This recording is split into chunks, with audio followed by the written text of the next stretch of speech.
अगर आप कंप्यूटर के बारे में कुछ भी नहीं जानते हैं तो आपके दिमाग में बहुत सारे क्वेश्चन आते हैं। जैसे किसी सॉफ्टवेयर को ओपन करना होगा तो कैसे करें, कैसे काम करना है, और भी बहुत सारा डर हमारे अंदर रहता है।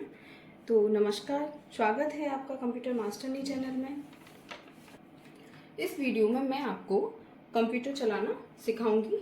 इससे पहले मैंने अपने चैनल पर और भी वीडियो शेयर किए हैं जिसमें मैंने आपको कंप्यूटर को कैसे ओपन करते हैं, कैसे शट डाउन करते हैं एंड कीबोर्ड एंड माउस की पूरी जानकारी दी है। आप लास्ट वीडियो को देख सकते हैं। अगर आप कंप्यूटर शुरू से सीखना चाहते हैं तो वीडियो को लाइक करें, चैनल को सब्सक्राइब करें और अपने फ्रेंड्स को भी शेयर करें जिससे कि वह भी ये वीडियो देख सकें। चलिए, तो सबसे पहले मैं आपको बता दूं कंप्यूटर को कैसे चलाया जाता है। चलिए, सबसे पहले मैं आपको बता दूं कि कंप्यूटर को कैसे चलाया जाता है। और कीबोर्ड के बारे में मैंने लास्ट वीडियो में आपको पूरी जानकारी दी थी। माउस में कितने बटन होते हैं एंड कीबोर्ड की कौन सी की क्या काम करती है। तो इस वीडियो में मैं थोड़ा सा आपको बता देती हूँ। इसमें जो कि मेनली वर्क रहेगा वो माउस का रहेगा। माउस की हेल्प से ही माउस में 3 बटन होते हैं। जैसे कि मैंने सबसे पहले आपको बताया हुआ था, ये माउस है हमारा, इसमें 3 बटन रहते हैं, लेफ्ट, राइट और ये स्क्रॉल बार का। लास्ट वीडियो में आप पूरा डिटेल में माउस के बारे में जान सकते हैं। हमारा माउस जैसे जैसे मूव होता है तो हमारे स्क्रीन पर माउस पॉइंटर या कर्सर बोल सकते हैं आप, ये मूव होता है। आप देख रहे हैं, ये आपको बताता है कि आप किस डायरेक्शन में जा रहे हैं, आप क्या काम कर रहे हैं और आपकी पूरी गतिविधि के बारे में ये पॉइंटर आपको बताता है। इस वीडियो में मैं आपको पूरे डेस्कटॉप के बारे में पूरी जानकारी देने वाली हूँ। ये जो आप स्क्रीन देख रहे हैं इसको कंप्यूटर की भाषा में डेस्कटॉप कहा जाता है। डेस्कटॉप में आप लेफ्ट साइड ये देख रहे हैं, ये जो सिंबल हैं इन्हें कंप्यूटर की भाषा में आइकॉन कहा जाता है। आइकॉन एक कॉमन वर्ड होता है। ये आइकॉन किसी भी फाइल, फोल्डर या सॉफ्टवेयर किसी के भी हो सकते हैं। अब हम नीचे की तरफ आते हैं। ये हम नीचे के साइड देखते हैं, ये एक पट्टी दिख रही है, इसे कंप्यूटर की भाषा में टास्क बार कहा जाता है। इस टास्क बार पर हमारे सॉफ्टवेयर पिन होते हैं जो कि हमारे काम को जल्दी करने में हेल्प करते हैं। जो सॉफ्टवेयर हम डेली बेसिस पर यूज करते हैं उन्हें हम इस टास्क बार पर पिन कर लेते हैं। देखो, मैं आपको एक एग्जांपल से समझाती हूँ। जैसे हमारा एक कोई शॉप है या कोई दुकान है, उसमें बहुत सारा सामान होता है। उन्हें हम फाइल, फोल्डर कह सकते हैं उन सामान को जो कि हमारे दुकान में होता है। लेकिन जिसकी डिमांड सबसे ज़्यादा होती है, जिस सामान की को हमें बार बार ग्राहक को देना होता है, उस सामान को दुकानदार आगे फ्रंट पर रखता है जिससे कि उसे कस्टमर को देने में आसानी हो। कुछ इसी प्रकार से ये टास्क बार का काम होता है। आप अच्छे से समझ गए होंगे। तो ये जो फाइल और फोल्डर है, हमें इनका यूज बार बार करना होता है, इसलिए हम इनको टास्क बार पर पिन करके रखते हैं। टास्क बार पर जो भी सॉफ्टवेयर हैं उन्हें आप अपनी ज़रूरत के अकॉर्डिंग हटा सकते हैं या पिन कर सकते हैं। टास्क बार के आप राइट साइड में देख सकते हैं, यहाँ पर speaker, mike and wifi data, wifi, date and time दिया रहता है। आप इससे चेंज कर सकते हैं, वाईफाई की सेटिंग कर सकते हैं, आप अपने वॉल्यूम को इंक्रीज कर सकते हैं। इसमें ये सारी चीज़ें हमारे राइट साइड में दी होती हैं। इसके बारे में हम वीडियो में आगे बात करेंगे। इसको कैसे सेट किया जाता है ये पूरी डिटेल में मैं आपको वीडियो लेकर आऊँगी। लेफ्ट साइड में, टास्क बार के लेफ्ट साइड में स्टार्ट का बटन होता है। क्योंकि ये विंडो 7 है, मैंने आपके लिए चेंज कराई। जो भी हमारा पुराना जो विंडो 7 है, ये जिससे कि आपको इजी रहे, आसानी से आप इससे सीख सकें। इसके बाद मैं आपको विंडो 11 भी लेकर आऊँगी, उसके बारे में भी पूरा जानकारी मैं आपको दूंगी, जो कि अपडेटेड विंडो है। अब मैं आपको बताती हूँ किसी फोल्डर या सॉफ्टवेयर को चलाना हो तो कैसे चलाते हैं। तो आइए, लास्ट वीडियो में आपको बताया था माउस के बारे में। लेफ्ट बटन से डबल क्लिक करना होता है, लेफ्ट बटन से डबल क्लिक करके हम किसी भी फाइल या फोल्डर को ओपन कर सकते हैं। तो मैं ये फाइल ओपन करती हूँ। इस पर हमें जो डबल क्लिक करना होगा उसमें गैप नहीं देना होगा, दोनों क्लिक के बीच में गैप नहीं होना चाहिए, नहीं तो हमारा फोल्डर ओपन नहीं होगा। तो इसमें बहुत जल्दी जल्दी 2 बार क्लिक करने पर हमारा कोई भी फाइल या फोल्डर है वो ओपन हो जाता है। चलिए, अब हम किसी भी फाइल फोल्डर को डबल क्लिक करके ओपन कर लेते हैं। जैसे ये फाइल फोल्डर हमारा डबल क्लिक करके ओपन कर लिया। अगर मैं इसको क्लोज करना चाहूँ तो ये जो राइट साइड ये रेड बटन दिया है क्लोज का, कट का, इस पर हम कट कर देंगे। ये इससे हमारा जो भी फाइल या फोल्डर है डायरेक्टली बंद हो जाएगा। बिगनर के लिए ये बहुत बड़ा टास्क होता है कि किसी भी फाइल या फोल्डर के अंदर जाने के बाद बाहर कैसे आए ना। किसी भी फाइल या फोल्डर को मिनिमाइज कर देंगे तो टास्क बार पर आ जाएगा। चलिए मैं आपको दिखाती हूँ कैसे मिनिमाइज किया जाता है। मैंने ये अपना फाइल ओपन किया। अगर मैं इसको, इसमें ये आपको दिख रहे होंगे ये 3 बटन जो दिए हैं, ये मिनिमाइज का बटन है सबसे पहले वाला। सेकंड वाला जो बॉक्स बना हुआ है ये मैक्सिमाइज का बटन है, और थर्ड ये क्लोज वाला बटन है। अगर हम क्लोज के बारे में मैंने आपको बता दिया है, अगर हम क्लोज करते हैं तो हम इस फाइल या फोल्डर से बाहर आ जाते हैं डायरेक्टली। अगर मैं इसको मैक्सिमाइज करूँगी तो इसका साइज बड़ा हो जाएगा, और इस पर फिर से अगर हम क्लिक करेंगे तो इसका साइज छोटा हो जाएगा। अगर मैं मिनिमाइज पर क्लिक करती हूँ तो ये जो भी हमारा फाइल फोल्डर जो मैंने ओपन किया था वो टास्क बार पर पिन हो जाता है यहाँ आकर, आप देख सकते हैं। जिससे कि अगर हमें बाद में कभी ज़रूरत पड़े तो इस पर हम क्लिक करके इसको वापस से इस पर वर्क कर सकते हैं। चलिए अब मैं आपको बताती हूँ, अगर आप किसी फाइल या फोल्डर को डायरेक्ट बंद नहीं करना चाहें, डायरेक्ट क्लोज नहीं करना चाहते हैं, तो आपको कैसे करना होगा। जैसे कि मैं कंप्यूटर में आ जाती हूँ, अंदर डबल क्लिक किया मैंने, इसके अंदर आ गई मैं।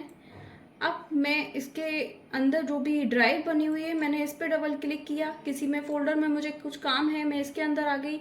अब मुझे डायरेक्ट बैक नहीं जाना है, अब मुझे डायरेक्ट क्लोज नहीं करना है इसको, मुझे बैक वाले फोल्डर पर जाना है, उस पर मुझे ज़रूरत है, कुछ काम है। तो हम क्या करेंगे, साइड में ये जो एरो का बटन दिया है इस पर क्लिक करेंगे तो हम अपने बैक फोल्डर पे आ जाएंगे। फिर से क्लिक करेंगे, फिर हम बैक फोल्डर पे आ जाएंगे। अब इससे बाहर जाने के लिए हमें ये जो क्लोज बटन रेड कलर का दिया हुआ है इस पर क्लिक करना होगा, हम डायरेक्ट बाहर आ जाएंगे इससे। इसके बाद मैं आपको बताती हूँ, जैसे कि मैंने ये फाइल जो कि सबसे पहले आपको ओपन करके बताई थी, ये हमारे इस पर पिन है। अब मैं इसके साथ ही कोई दूसरी फाइल ओपन करना चाहती हूँ तो मैं उस पर डबल क्लिक करूँगी और ओपन कर सकती हूँ। तो आप देख रहे होंगे टास्क बार पर ये फाइल भी यहाँ पर पिन हो गई है, और ये जो मेरी फाइल ओपन थी पहले ये भी पिन हो गई है। तो करंट में हम जिन फाइलों पर वर्क कर रहे हैं वो हमारे टास्क बार पर आगे पिन हो जाते हैं, जिससे कि हमें उन्हें ओपन करने में, काम करने में आसानी होती है। अब जो मैंने 2 फाइलें यहाँ पर ओपन की हैं, एक ये और एक ये हमारी फाइल ओपन है, आप देख सकते हैं, इसको भी आप देख सकते हैं, ये दोनों फाइल हमारी ओपन है। अगर मैं इनको क्लोज कर देती हूँ, इन दोनों को ही, तो ये हमारे टास्क बार से हट जाएंगे। फर्स्ट वाला जो फोल्डर था वो हमारा टास्क बार पर पिन नहीं था, इसलिए वो परमानेंट चला गया। ये जो सेकंड वाला जो ये है, ये वर्ड की फाइल, ये हमारा टास्क बार पर पिन है, इसलिए इसको हम न्यू फाइल बनाने के लिए यहाँ से ओपन कर सकते हैं इस सॉफ्टवेयर। अब मैं अगेन एक फाइल को ओपन करती हूँ। मैंने ये फाइल ओपन कर ली। इस फाइल में मैंने आपको minimise, maximise and close button के बारे में पूरी जानकारी दे दी है। इसके बाद जो ये स्क्रॉल बटन है इसके बारे में मैंने आपको लास्ट वीडियो में बताया हुआ था माउस के, कि इसको कैसे स्क्रॉल किया जाता है। स्क्रॉल बार की हेल्प से आप इसको ऊपर नीचे कर सकते हैं, एक पेज से दूसरे पेज में आप जा सकते हैं स्क्रॉल बार की हेल्प से। लेफ्ट बटन के बारे में मैंने आपको पूरी जानकारी दे दी है। अब मैं आपको राइट बटन के बारे में बताती हूँ। मैंने लास्ट वीडियो में भी आपको बताया था माउस के कि राइट बटन का यूज़ बहुत ही रेयरली किया जाता है कंप्यूटर में। किसी भी फाइल या फोल्डर की डिटेल या उसकी सेटिंग करने के लिए या रिफ्रेश करने के लिए। ये आप देख रहे हैं मैंने राइट क्लिक किया, ये जो रिफ्रेश है, रिफ्रेश करने के लिए इसका यूज किया जाता है। अब मैं आपको बताती हूँ फोल्डर कैसे बनाते हैं। हमारे कंप्यूटर में फोल्डर को कैसे क्रिएट किया जाता है इसके बारे में मैं आपको बताती हूँ। तो हम राइट क्लिक करेंगे कंप्यूटर की स्क्रीन पर।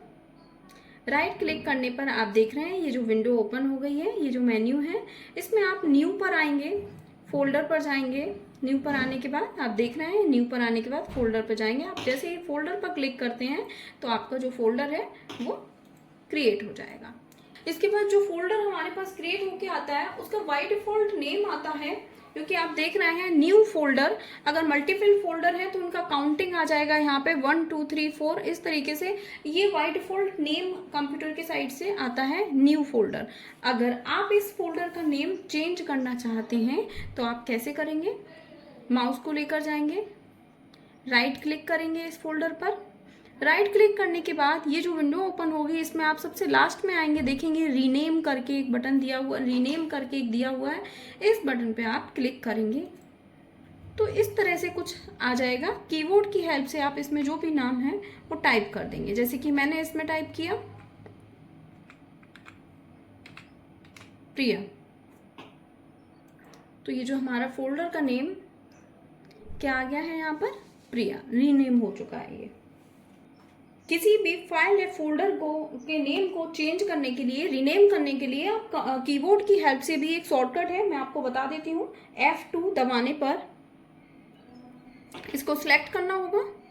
जैसे ही आप F2 प्रेस करेंगे तो आप इस फोल्डर का नेम चेंज कर सकते हैं। ये शॉर्टकट की है, इसको आप याद रखना। अच्छा, अब मैं आपको बता, अगर आप चाहें तो इस फोल्डर को कहीं पर भी ड्रैग करके रख सकते हैं। इस तरह से आप इसको माउस के लेफ्ट बटन से क्लिक करेंगे, होल्ड करेंगे और आप इसको मूव करके ड्रैग करके कहीं पर भी इसको रख सकते हैं।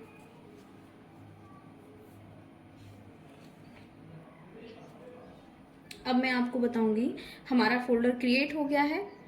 अब इस फोल्डर के अंदर अगर हम कोई डेटा रखना चाहते हैं तो हम कैसे करेंगे इसको, कैसे इस फोल्डर के अंदर हम डेटा लेकर आएंगे। किसी भी डेटा, किसी भी फाइल को मुझे इस फोल्डर के अंदर रखना है अपना, तो हम किस तरीके से लेकर आएंगे? तो हम इसे 3 तरह से कर सकते हैं। अगर डेस्कटॉप या उस फाइल के पास में ही डेटा है तो हम ड्रैग करके उस फोल्डर के ऊपर ले जाएंगे और वो उसके अंदर चला जाएगा। चलिए मैं बताती हूँ कैसे जाएगा। ये हमारा फोल्डर है प्रिया नेम का। अब मैं चाहती हूँ ये जो 90 करके ये जो इमेज है, ये इस वाली इमेज को मैं इस फोल्डर के अंदर लेकर जाना चाहती हूँ। तो मुझे क्या करना होगा, इसको क्लिक करूँगी, होल्ड करूँगी, ड्रैग करके लेकर जाऊँगी, इस फोल्डर के ऊपर लेकर जाऊँगी और यहाँ से मैं अपना जो लेफ्ट बटन है उसको छोड़ दूँगी। तो मेरा जो भी इमेज थी, तो मेरी जो इमेज थी वो इस फोल्डर, न्यू फोल्डर के अंदर ये आ गई है यहाँ पर। ठीक है, आप समझ गए किस तरीके से लेकर आना है। अब मैं आपको दूसरा तरीका बताती हूँ। इसमें मैं ये जो एक फाइल है इसको मुझे इस फोल्डर के अंदर लेकर जाना है। तो मुझे क्या करना होगा, मैं कीबोर्ड की हेल्प से Ctrl+C प्रेस करूँगी। मेरी इस फोल्डर की, इस फाइल का एक कॉपी बन गई है। जैसे ही मैंने कीबोर्ड की हेल्प से Ctrl+C प्रेस किया, एक कॉपी बन गई है। अब मैं इस फोल्डर के अंदर आऊँगी, डबल क्लिक करूँगी, ओपन करूँगी। यहाँ पर क्लिक करने पर मैं कीबोर्ड की हेल्प से Ctrl+V प्रेस करूँगी। ये जो हमारी फाइल थी बाहर, वो अंदर भी आ गए। आप देख सकते हैं सेम फाइल की एक कॉपी बनके आ गई है, जो कि बाहर भी है और इस फोल्डर के अंदर भी है। अब मैं आपको तीसरा तरीका बताती हूँ। जो तीसरा तरीका है, अगर मैं इस फाइल को, कोई दूसरी फाइल ले लेते हैं, अगर मैं इस इमेज को इस फोल्डर के अंदर लेके जाना चाहती हूँ, जो कि यहाँ पर इसकी कॉपी नहीं रहे और सिर्फ ये इस फोल्डर के ही अंदर रहे, इसकी कोई डुप्लीकेट कॉपी नहीं बनाना चाहती हूँ मैं, तो मुझे क्या करना होगा? कीबोर्ड में मुझे कंट्रोल एक्स प्रेस करना होगा। ये यहाँ से कंट्रोल एक्स प्रेस करने के बाद कुछ इस तरह से दिखेगा। जिस भी फाइल या फोल्डर के अंदर मुझे इसको लेकर जाना है, उसको हम डबल क्लिक करके ओपन करेंगे।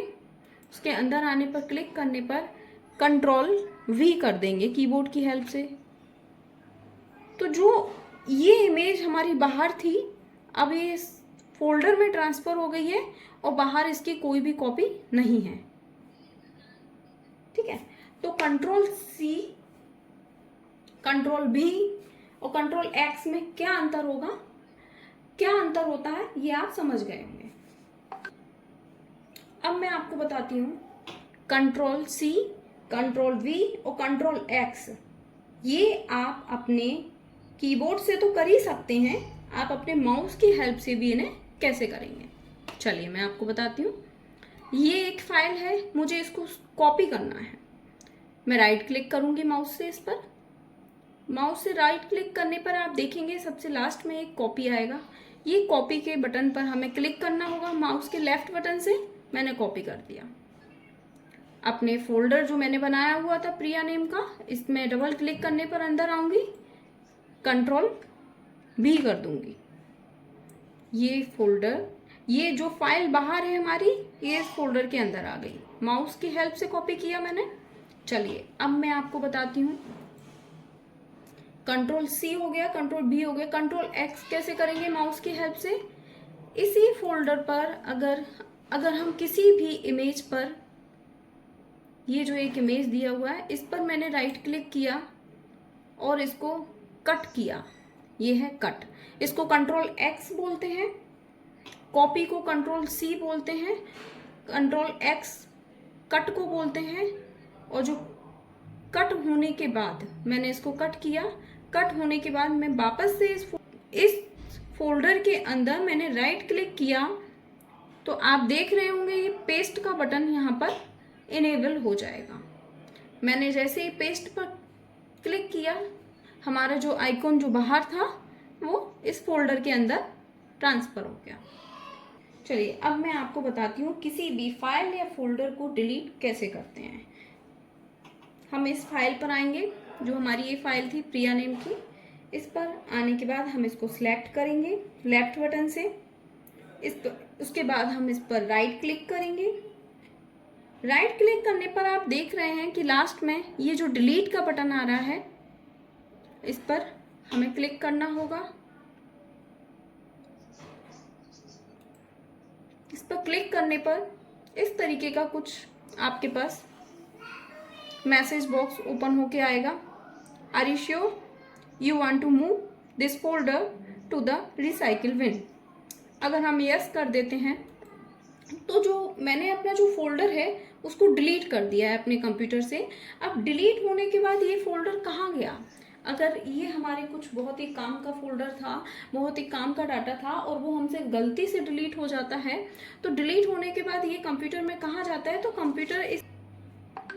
कंप्यूटर आपको इस चीज़ की एक फंक्शनलिटी देता है कि आप इसको वापस से रिस्टोर कर सकते हैं। तो डेटा हम डिलीट करते हैं वो कंप्यूटर में एक जगह जाके स्टोर होता है, जैसे कि हमारे फ़ोन में होता है, सेम उसी तरीके से इसमें भी रहता है।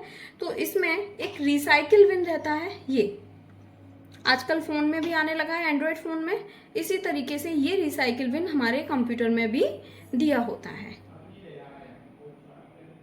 अब मैं इस रिसाइकिल बिन पर डबल क्लिक करती हूँ, ओपन करती हूँ, तो अभी तक जितने भी मैंने फाइल या फोल्डर डिलीट किए हैं वो पूरा हमारे रिसाइकिल बिन के अंदर है। अब मैं इसमें देखूंगी कि मेरा लेटेस्ट जो मैंने अभी डिलीट किया था वो कहाँ पर है। हम राइट क्लिक करेंगे। अब मेरा बहुत सारा डेटा इसमें है, मैं उस अपने फोल्डर को नहीं ढूंढ पा रही हूँ, नहीं सर्च कर पा रही हूँ। तो उसके दो तरीके हैं। ऊपर के साइड ये सर्च बार दिया है, हम अपने फोल्डर का जो नेम था अगर हमें याद है तो हम अपने फोल्डर का नेम यहाँ पर टाइप कर सकते हैं और जैसे ही मैंने प्रिया टाइप किया मेरा फोल्डर ये आ गया। दूसरा तरीका बताती हूँ मैं आपको। फोल्डर का आपको पूरा नेम याद नहीं है, फोल्डर का फर्स्ट लेटर आपको याद है क्या था, पी से था। मैंने पी प्रेस किया, पी से रिलेटेड जितने भी फोल्डर हैं हमारे कंप्यूटर में वो आते जाएंगे। हमें हमारा फोल्डर ये मिल गया, ठीक है। इसके बाद मैं आपको तीसरा तरीका बताती हूँ इसमें सर्च करने का। मैं राइट क्लिक करूंगी, सॉर्ट बाय डेट डिलीटेड पे जाऊंगी। ये आप देख रहे हैं सॉर्ट बाय में मैं किस में गई हूँ, डेट डिलीटेड। जैसे ही मैं उस पर क्लिक करूंगी तो आज की डेट में मैंने जो भी लेटेस्ट जो भी डेटा हमारा डिलीट हुआ है वो टॉप पर आ जाएगा। जैसे कि मैंने जस्ट अभी ये जो प्रिया नेम से जो फोल्डर था इसको डिलीट किया था, ये हमारा टॉप पर आ गया है। आप समझ गए होंगे। इसके बाद मैं आपको बताती हूँ, मुझे इस फोल्डर को वापस से रीस्टोर करना है अपने कंप्यूटर में। मैं इस फोल्डर के ऊपर जाऊंगी, सिलेक्ट करने के बाद राइट क्लिक करूंगी। आप देख रहे हैं ये रीस्टोर का बटन आ रहा है, इसमें रीस्टोर पर क्लिक करूंगी। जो हमारा फोल्डर था वो वापस से उसी जगह आ गया। इस भी लोकेशन से हमारा फाइल या फोल्डर डिलीट होता है और रिसाइकिल बिन में जाता है। अगर हम उसको रीस्टोर करते हैं तो वापस से वो उसी जगह पर आता है जिस जगह से उसको डिलीट किया गया था। ठीक है, आप समझ गए होंगे।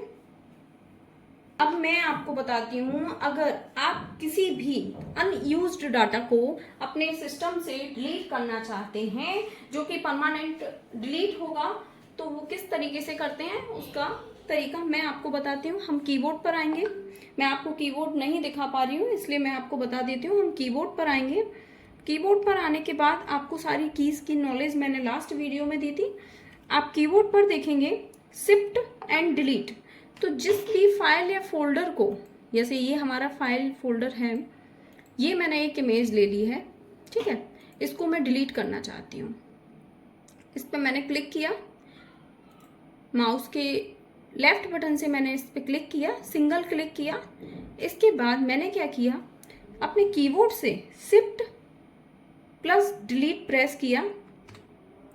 हमारे सामने एक मैसेज आएगा, जो you want to permanently delete this file. अगर मैं यस करती हूँ तो हमारी जो भी फाइल है वो परमानेंट डिलीट हो जाती है और रिसाइकिल बिन के अंदर नहीं आती है। डिफरेंस है वो आपको समझना होगा, याद रखना होगा। डिलीट दो तरीके से होता है। शिफ्ट के साथ अगर आप डिलीट करेंगे तो आपकी फाइल परमानेंट डिलीट होगी। अगर आप नॉर्मल डिलीट करेंगे तो आपकी फाइल रिसाइकिल बिन में जाके स्टोर हो जाएगी।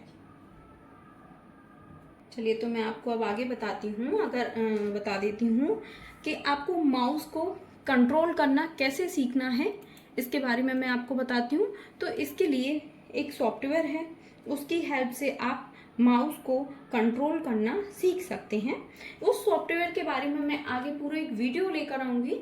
अभी मैं जस्ट आपके लिए बता देती हूँ थोड़ा सा। तो अगर आप बिगिनर हैं तो आपको सबसे पहले MS पेंट सीखना चाहिए, ठीक है। पेंट में आएंगे आप, उसमें माउस को बहुत अच्छे से कंट्रोल करना आपको आ जाएगा, हैंडल करना कि किस तरीके से ड्रैग एंड ड्रॉप करते हैं, पेंट कैसे किया जाता है। जब आप उसमें 1 वीक तक वर्क करेंगे तो आपको माउस को होल्ड करना, माउस को हैंडल करना बहुत अच्छे से आप सीख जाएंगे। अगर आपको कोई सॉफ्टवेयर पर काम करना है तो आप स्टार्ट बटन पर जाएंगे। ये हमारा स्टार्ट बटन है, आप देख रहे होंगे। स्टार्ट बटन पर जाएंगे, माउस की हेल्प से क्लिक करेंगे इस बटन पर। क्लिक करने पर आप कीबोर्ड से यहाँ पर जो भी आपका सॉफ्टवेयर है उसको टाइप करेंगे। मैंने टाइप किया MS पेंट। हमारा MS पेंट आ गया, मैंने इस पर क्लिक किया, ये ओपन हो गया, ठीक है। सेम इसी को हम दूसरी तरह से कैसे ओपन करेंगे, हम विंडो प्रेस करेंगे, विंडो की प्रेस करेंगे। सेम ये जो टास्क बार वाला जो हमारा विंडो है वो ओपन हो जाएगा। हम यहाँ पर सर्च में MS पेंट डालेंगे तो ये हम वापस से ओपन कर सकते हैं दूसरे तरीके से।